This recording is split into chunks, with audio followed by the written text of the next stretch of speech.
और हमारे मुल्क में जो कुछ भी हो रहा है वो आपके सामने है। अफसोस होता है कि आज से थोड़े दिन पहले उत्तराखंड में एक जगह है, कोटवार नाम है, वहां पर एक हमारे वकील अहमद साहब की 30 साल पुरानी दुकान है और दुकान का नाम है बाबा ड्रेस शॉप। 26 जनवरी के दिन हम यौम जमहूरिया मनाते, पूरे देश में रिपब्लिक डे या यौम जमहूरिया के तौर पर मनाया जाता है कि हमने उस दिन भारत के आईन को अपनाया था जिसको बाबा साहिब अम्बेडकर ने बनाया था। तो उस दिन उत्तराखंड के कोटवार में वकील अहमद की दुकान पर बजरंग दल के लोग चले गए और जाकर उनको गाली गलौज और डरा रहे थे, धमका रहे थे कि तुम कैसे बाबा ड्रेस शॉप का नाम लिखते हो, तुम बाबा निकालो। तो उतने में एक हमारा हिंदू भाई जिसका नाम दीपक कुमार है, जिम चलाता है, वो आवाजें सुनकर आया और उसने कहा कि तुम होते कौन हो कि तुम वकील अहमद से कहो जो दुकान 30 साल से कोटवार में है, नाम बदल दो। उसने बजरंग दल के उन तमाम लोगों के सामने, जालिमों के सामने खड़े होकर उनसे बातचीत की, उनको भगाया वहां से। तो बाद में देहरादून से और दूसरे मुकाम से पूरे बजरंग दल के लोग गाड़ियों में आते हैं और उस दीपक कुमार से जब पूछा गया तुम्हारा नाम क्या है तो उसने कहा मेरा नाम मोहम्मद दीपक है।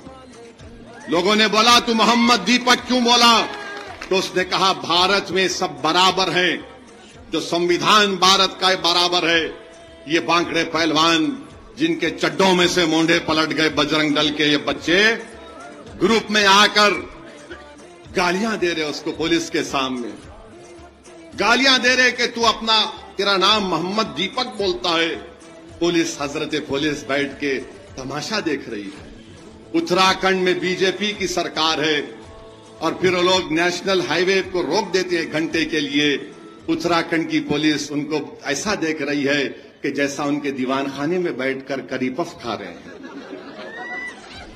नेशनल हाईवे पर बैठ गए और गालियां दे रहे उस दीपक कुमार को। आप बताइए क्या ये रूल ऑफ लॉ है?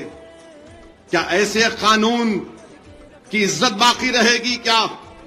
मेरे अजीज दोस्तों और बुजुर्गों, मैं सलाम करता हूं दीपक कुमार को कि उसने उस 70 साल के बूढ़े वकील अहमद की हिम्मत और उनके साथ खड़ा हो गया। यही भारत है। अगर इस तरह के दीपक कुमार के नाम के हमारे हिंदू नौजवान आगे आ जाएंगे तो इस मुल्क से बीजेपी आरएसएस की हुकूमत खत्म हो जाएगी। हम उम्मीद करते हैं कि इंशाअल्लाह ताला, मुझे पूरा यकीन है कि आज भी इस देश में और इस देश की माओं ने सिर्फ एक ऐसे दीपक कुमार को नहीं पैदा किया होगा। इस देश की माओं ने जहां पर भगत सिंह को पैदा किया तो इस देश की माओं ने टीपू सुल्तान को भी पैदा किया था। तो मेरे अजीज दोस्तों और बुजुर्गों, ये पैगाम मैं आपको देकर जा रहा हूं कि मजलिस इत्तेहादुल मुस्लिमीन कभी किसी मजहब के खिलाफ थी, ना कभी रहेगी इंशाअल्लाह ताला। हम खुलकर बोलते हैं और हमारा बोलना यह है कि जब इंसाफ की बात होती, मसावात की बात होती है, इक्वालिटी जिसको अंग्रेजी में, जिसको हमारे आईन में आर्टिकल 14 में लिखा गया, इक्वालिटी का मतलब फॉर्मल नहीं, सब्सटेंटिव इक्वालिटी की बात की गई है। यही इक्वालिटी की लड़ाई जिसको भारत के संविधान ने बाबा साहेब ने दिया, मजलिस लड़ रही है। तो मेरे अजीज दोस्तों और बुजुर्गों, हम आपसे अपील कर रहे हैं कि मुत्तहदा तौर पर अपने वोट का इस्तेमाल करिए।